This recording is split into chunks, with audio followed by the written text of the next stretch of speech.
بسم الله الرحمن الرحيم।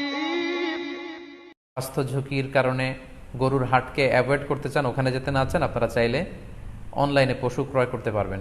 তবে সেক্ষেত্রে দুটি জিনিস আপনাকে নিশ্চিত হতে হবে, দুইটা জিনিস আপনাকে অনলাইনে পশু ক্রয় করার ক্ষেত্রে নিশ্চিত হতে হবে। প্রথম বিষয় হচ্ছে পশুটা দৈহিকভাবে ত্রুটিমুক্ত কিনা, এটা নিশ্চিত হতে হবে। অর্থাৎ পশুর বিস্তারিত অঙ্গ প্রত্যঙ্গের বর্ণনা আপনার জানা থাকা চাই। পশুটা সুস্থ আছে কিনা, বাহ্যিকভাবে সমস্ত ত্রুটিমুক্ত কিনা, এটা জানতে হবে। দুই নম্বর হচ্ছে পশুর বয়স সম্পর্কে আপনার জানতে হবে, কারণ যে কোনো বয়সের পশু দিয়ে কুরবানি করা যায় না, এটার একটা নির্ধারিত বয়স সীমা দেওয়া আছে শরিয়াতে, সেটা আপনাকে মেনটেন করতে হবে। প্রথম হচ্ছে সালিমাতুন মিনাল উয়ুবিজ যাহিরা, বাহ্যিক ত্রুটিমুক্ত হওয়া। যে কোনো পশু দিয়ে কিন্তু, অসুস্থ পশু দিয়ে কুরবানি করলে কিন্তু কুরবানি হবে না। এক্ষেত্রে আমরা সুনানে নাসাইর একটি হাদিস উল্লেখ করব। হাদিসটি সহিহ, বারা ইবনে আসিব রাদিয়াল্লাহু তাআলা আনহু বর্ণনা করেছেন। আল্লাহ রাসূল সাল্লাল্লাহু আলাইহি ওয়াসাল্লাম বলেছেন, লা ইয়াজুজু মিনাদ দাহায়া আল আওরাউল বাইয়িনু আওরুহা, এমন পশু দিয়ে কুরবানি হবে না যেই পশুটা সুস্পষ্টভাবে অন্ধ কানা কোনো পশু দিয়ে কুরবানি হবে না। ওয়াল আরজাউল বাইয়িনু আরাজুহা, খোড়া, কুরবানি যেখানে করা হবে ওই জায়গা পর্যন্ত হেঁটে যেতে পারছে না, মাঠ থেকে বাড়িতে আনা যাচ্ছে না, এরকম খোড়া প্রাণী দিয়ে কুরবানি করা যাবে না। ওয়াল মারিদাতুল বাইয়িনু মারাদুহা, খুব বেশি অসুস্থ, খুবই দুর্বল অসুস্থ প্রাণী দিয়ে কুরবানি করা যাবে না। ওয়াল আজফা উল্লাতি লা তুনকি, এবং এমন বয়স্ক বৃদ্ধ প্রাণী যে অতি বয়সের ভারে এটা নুজ্জ হয়ে গিয়েছে এবং এর হাড্ডির ভেতরে যে মজ্জা শুকিয়ে গিয়েছে, এরকম প্রাণী দিয়েও কিন্তু কুরবানি করা যাবে না। তাহলে সুনানে নাসাইয়ের এই সহিহ হাদিসটির মধ্য দিয়ে আমরা বুঝতে পারলাম যে অন্ধ প্রাণী দিয়ে কুরবানি করা যায় না, খোড়া প্রাণী দিয়ে করা যায় না, খুবই দুর্বল প্রাণী দিয়ে এবং খুব বয়স হয়েছে এরকম প্রাণী দিয়ে কিন্তু কুরবানি করা যাবে না। তারপর আমরা সুনানে তিরমিজির আরেকটি হাদিস এখানে উল্লেখ করব। এই হাদিসটিও হাসান পর্যায়ের হাদিস। বর্ণনাকারী হচ্ছেন আলী রাদিয়াল্লাহু তাআলা আনহু। তিনি বলেন, নাহা রাসূলুল্লাহ সাল্লাল্লাহু আলাইহি ওয়াসাল্লাম আইয়ুদহা বিআ'যাবিল করনি ওয়াল উযুন, অর্থাৎ আল্লাহ রাসূল সাল্লাল্লাহু আলাইহি ওয়াসাল্লাম শিং ভাঙা এবং কান কাটা এরকম প্রাণী দিয়ে কুরবানি করতে নিষেধ করেছেন। অর্থাৎ ব্রোকেন হর্নস অ্যান্ড ইয়ার্স, কোনো পশুর যদি শিং দুটো ভাঙা থাকে অথবা কান কাটা থাকে, এরকম প্রাণী দিয়ে কুরবানি করলে কুরবানি আদায় হবে না। পশুর কানের ব্যাপারে আরও সুস্পষ্ট হাদিস এসেছে সুনানে তিরমিজিতে, এটিও হাসান পর্যায়ের হাদিস। বর্ণনাকারী সাইয়েদনা আলী রাদিয়াল্লাহু তাআলা আনহু, তিনি বলেন যে নাহা রাসূলুল্লাহ সাল্লাল্লাহু আলাইহি ওয়াসাল্লাম আইয়ুদহা বিমুকাবালাহ আও মুদাবারাহ আও শারকা আও খরকা আও জাদআ, অর্থাৎ আল্লাহ রাসূল সাল্লাল্লাহু আলাইহি ওয়াসাল্লাম মুকাবালা মানে এমন প্রাণী যে প্রাণীর কানের সামনের অংশ কাটা, এরকম প্রাণী দিয়ে কুরবানি করা যাবে না। আও মুদাবারা, এমন প্রাণী যে প্রাণীর কানের পেছনের অংশ কাটা, সেটা দিয়ে কুরবানি করা যাবে না। আও শারকা, অথবা কানের মাঝখানে কাটা, দুই দিক ঝুলে আছে, করা যাবে না। আও খরকা, অথবা কানের ভেতরে ছিদ্র, পশুর কানে যদি ছিদ্র থাকে, কেটে যে ছিদ্র হয়ে গিয়েছে, ড্রিলড হয়ে গিয়েছে, সেই প্রাণী দিয়ে কুরবানি করা যাবে না। আও জাদা, অথবা নাক কাটা, এরকম প্রাণী দিয়ে কুরবানি করা যাবে না। তাহলে আল্লাহ রাসূল সাল্লাল্লাহু আলাইহি ওয়াসাল্লামের ভাষ্যমতে এই প্রাণীগুলো দিয়ে কুরবানি করা যাবে না। ফলে আপনি অনলাইনে যদি পশু ক্রয় করতে চান, আপনার যে পশুটা ক্রয় করবেন এটা বাহ্যিকভাবে সুস্থ আছে কিনা, অঙ্গ প্রত্যঙ্গের বিস্তারিত বর্ণনা ভিডিওতে আপনাকে ক্রস চেক করে এবং বাড়িতে আনার পরে সেটাকে দেখে এই পারচেজটা আপনাকে নিশ্চিত করতে হবে। 2 নাম্বার খেয়াল রাখবার বিষয় হচ্ছে পশুর বয়স। কুরবানির পশুর একটা নির্ধারিত বয়স সীমা আছে। সেক্ষেত্রে উটের জন্য 5 বছর হওয়া লাগবে কমপক্ষে, গরু বা মহিষের ক্ষেত্রে কমপক্ষে 2 বছর হতে হবে, এবং ছাগলের ক্ষেত্রে কমপক্ষে 1 বছর হতে হবে। আবার বলছি, উট 5 বছর, গরু 2 বছর এবং ছাগল 1 বছর। তবে মেষ বা ভেড়া, দুম্বা এগুলো যদি 6 মাসের হয়, দেখতে যদি মোটা সোটা হয়, 1 বছরের মতো মনে হয়, তাহলে সেগুলো দিয়েও কুরবানি করা যাবে। সেক্ষেত্রে পশুর যে দাঁত আছে, নিচের পাটির যে পশুর দাঁত, এই দাঁতগুলোর পাশে 2টা ধারালো দাঁত থাকে, এগুলো উঠেছে কিনা এগুলো দেখে দেখে আপনারা পশুর বয়সকে নির্ণয় করতে পারবেন। তাহলে অনলাইনে ক্রয়ের ক্ষেত্রে আমাদের উত্তর হচ্ছে যে অনলাইনে আপনি পশু ক্রয় করতে পারবেন। সেক্ষেত্রে আপনাকে 2টি বিষয়ে খুব খেয়াল রাখতে হবে। এক হচ্ছে পশুর অঙ্গ প্রত্যঙ্গ ঠিক আছে কিনা, বাহ্যিকভাবে সব ধরনের ত্রুটিমুক্ত কিনা। 2 নম্বর হচ্ছে পশুর বয়স। এই 2টি জিনিস যদি আপনি এনশিওর করেন, আপনি অনলাইনে পশু ক্রয় করে সেটা দিয়ে কুরবানি করলে কুরবানি হয়ে যাবে ইনশাল্লাহ, কোনো সমস্যা নেই। আরও একটি প্রশ্ন আমাদের কাছে খুব বেশি এসেছে, সেটা হচ্ছে কুরবানি কি পুরো পরিবারের পক্ষ থেকে একজন দিতে হবে নাকি সামর্থ্যবান প্রত্যেকের দিতে হবে? আই রিপিট, আমি আবার বলছি, প্রশ্নটি হচ্ছে যে অনেকে এই প্রশ্নটি করেছেন যে পুরো পরিবার থেকে একজন দিলে হয়ে যায় নাকি সামর্থ্যবান প্রত্যেকের দিতে হয়। সম্মানিত দিনী ভাই এবং বোনেরা, এটি একটি মতবিরোধপূর্ণ মাসআলা, অর্থাৎ এই মাসআলার ক্ষেত্রে স্কলারদের মধ্যে মতভেদ পাওয়া যায়। এক্ষেত্রে দুইটি মতামত। একদল স্কলার বলেছেন যে এটা পরিবারের পক্ষ থেকে একজন দিলে আদায় হয়ে যাবে, অপর মতামত হচ্ছে যে না, সামর্থ্যবান প্রত্যেকেরই দিতে হবে। আমরা দুইটি মতামত নিয়ে আলোচনা করি। প্রথম মত হচ্ছে যে এক পরিবারের পক্ষ থেকে একজনই যথেষ্ট। এই মতামতটিও দলিলের দিক থেকে বেশ শক্তিশালী। সেক্ষেত্রে আমরা মেহনাফ ইবনে সুলাইম রাদিয়াল্লাহু তাআলা আনহুর বর্ণিত একটি হাদিস সুনানে আবু দাউদে এসেছে, হাদিসটি হাসান পর্যায়ের হাদিস। তিনি বলছেন, ওয়া নাহনু উকুফুন মা রাসূলিল্লাহ বিআরাফাতিন, আমরা রাসূল সাল্লাল্লাহু আলাইহি ওয়াসাল্লামের সাথে 9 জিলহজ আরাফার ময়দানে ছিলাম। ক্বালা, তখন আল্লাহ রাসূল সাল্লাল্লাহু আলাইহি ওয়াসাল্লাম আমাদেরকে বলেছেন, ইয়া আইয়ুহান নাস, হে মানব সকল, ইন্না আলা কুল্লি আহলি বাইতিন ফি কুল্লি আমিন উদহিয়া, অর্থাৎ প্রত্যেকটি, আল্লাহ রাসূল সাল্লাল্লাহু আলাইহি ওয়াসাল্লাম বলেছেন, প্রত্যেকটি ফ্যামিলির জন্য প্রতি বছর একটি কুরবানি ওয়াজিব হয়। আমি আবার বলছি, প্রত্যেক ফ্যামিলির জন্য প্রতি বছর কুরবানি দিতে হয় কয়টি? একটি। তাহলে কুরবানি পরিবারের পক্ষ থেকে একটি দিলেই আদায় হয়ে যাবে। সুনানি তিরমিজির আরও একটি হাদিস আমরা এখানে উল্লেখ করতে পারি, এই হাদিসটিও সহিহ। সাইয়েদনা আতা ইবনে ইয়াসার রাদিয়াল্লাহু তাআলা আনহু, উনি আবু আইয়ুব আল আনসারী রাদিয়াল্লাহু তাআলা আনহুকে জিজ্ঞেস করেছিলেন যে কাইফা কানাতিল উদহিয়া ফি আহদি রাসূলিল্লাহ, হে আল্লাহর নবীর সাহাবী, আল্লাহ রাসূল সাল্লাল্লাহু আলাইহি ওয়াসাল্লামের জামানাতে কুরবানি কেমন হতো, কিভাবে তারা কুরবানি দিতেন? তো আবু আইয়ুব আল আনসারী রাদিয়াল্লাহু তাআলা আনহু উনি বলেছেন, কানা রাজুলু ইউদাহি বিশাতি আনহু ওয়া আন আহলিহি, আল্লাহ রাসূল সাল্লাল্লাহু আলাইহি ওয়াসাল্লামের সময়কালে লোকজন একটি ছাগল কুরবানি দিত তার পক্ষ থেকে এবং তার ফ্যামিলির পক্ষ থেকে। আনহু ওয়া আন আহলিহি, তার নিজের পক্ষ থেকে এবং ফ্যামিলির পক্ষ থেকে। অর্থাৎ এই হাদিসগুলোর আলোকে বোঝা যায় যে পুরো পরিবারের পক্ষ থেকে একজন কুরবানি দিয়ে দিলেই আদায় হয়ে যাবে। স্বামীও চাকরি করেন, স্ত্রীও চাকরি করেন, স্বামীরও টাকা আছে, স্ত্রীর টাকা আছে, দুইজনের আলাদা করে দিতে হবে না। স্বামী যদি একটা ছাগল কুরবানি দিয়ে দেয় তাহলে স্ত্রীর পক্ষ থেকে, পুরো ফ্যামিলির পক্ষ থেকে কুরবানি আদায় হয়ে যাবে। এই হাদিসগুলোর আলোকে বোঝা গেল। দ্বিতীয় আরেকটি মত আছে, সেই মতটি হচ্ছে প্রত্যেক সামর্থ্যবানের উপর ওয়াজিব। এটি ইমাম আবু হানিফার মত এবং আমাদের বাংলাদেশে এটিরই প্রচলন হয়ে এসেছে। আমরা এই মতামতটিকেই বেশি আমরা শুনে থাকি সব জায়গায়, যে যারাই সামর্থ্যবান প্রত্যেকের আলাদাভাবে দিতে হয়।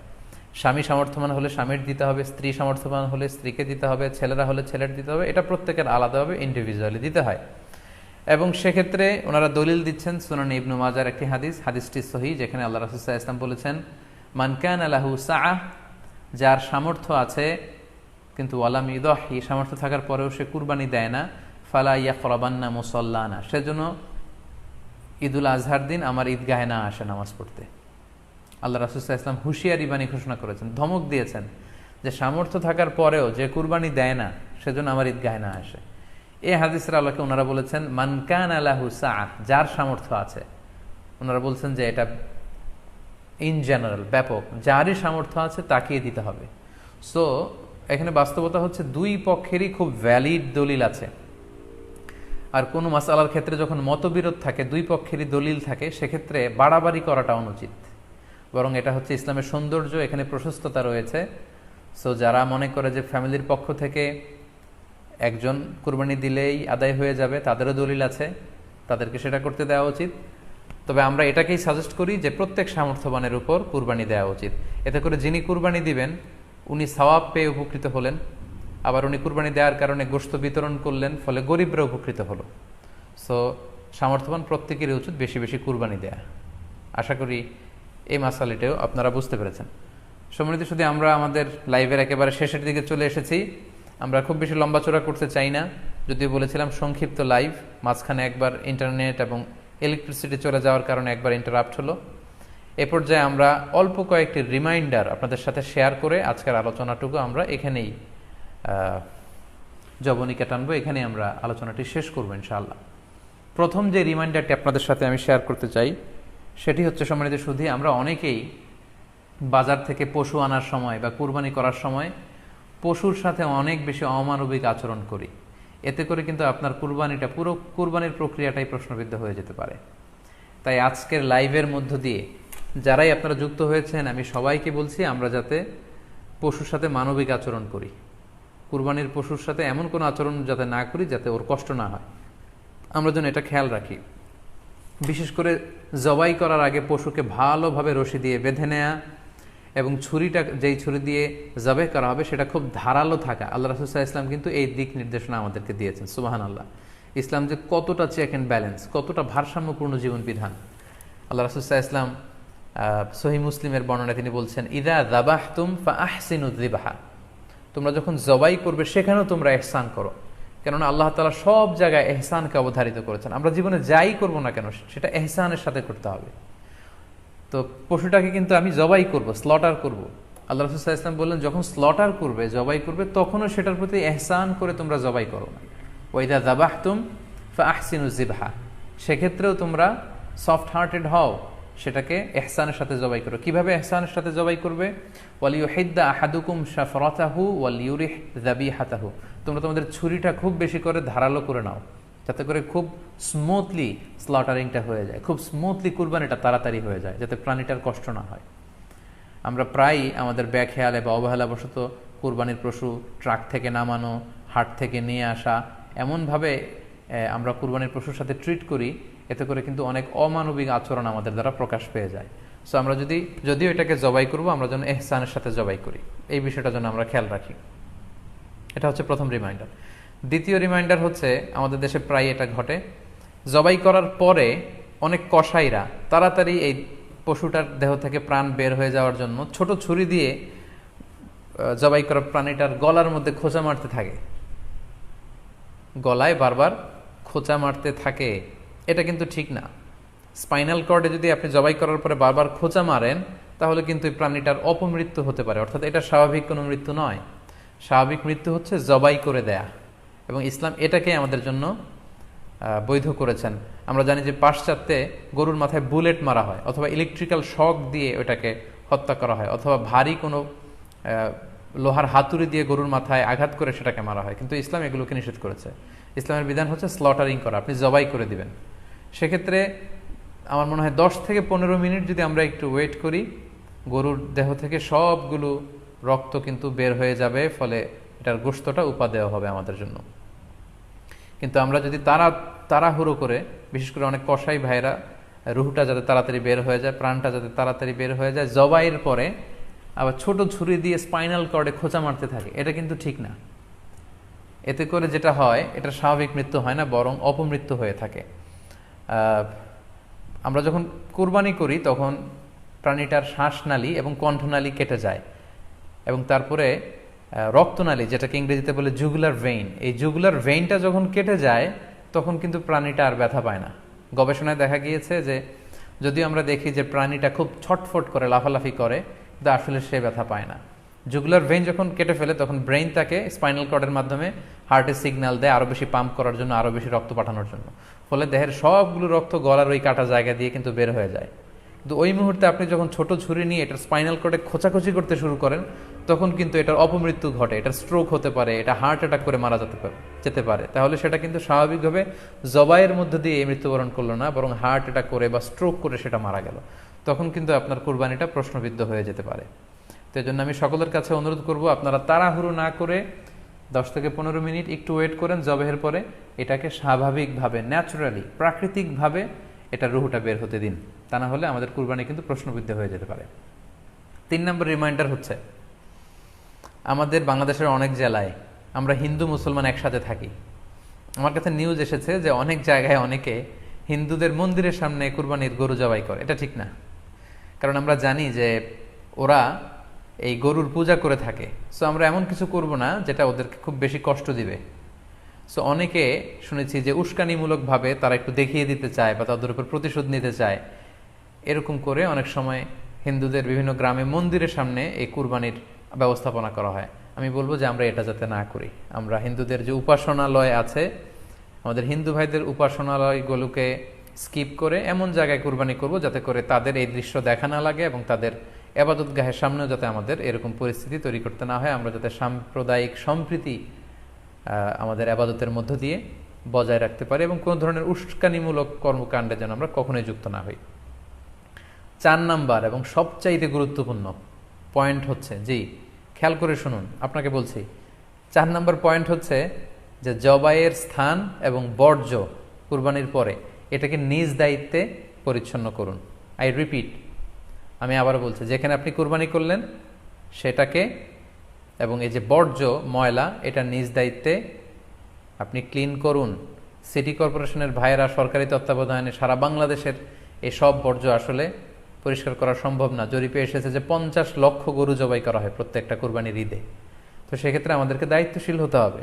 কুল্লুকুম রাঈন ওয়া কুল্লুকুম মাসউলুন আন রাইয়াতিহি। আল্লাহ রাসূল সাল্লাল্লাহু আলাইহি ওয়াসাল্লাম বলেছেন, তোমরা প্রত্যেকে দায়িত্বশীল আর তোমাদের প্রত্যেকের দায়িত্বের ব্যাপারে কিয়ামতের ময়দানে আল্লাহ তাআলা কিন্তু তোমাদেরকে জিজ্ঞেস করবে। তাই আমরা যেন নিজ দায়িত্বে এই কুরবানির করার স্থান এবং বর্জ্য যেন পরিষ্কার করি। ব্লিচিং পাউডার দিয়ে বেশি করে পানি মেরে আমরা যেন পরিষ্কার পরিচ্ছন্ন রাখি, কারণ আত-তুহুরু শাতরুল ঈমান, পরিষ্কার পরিচ্ছন্নতা এটা হচ্ছে ঈমানের অঙ্গ।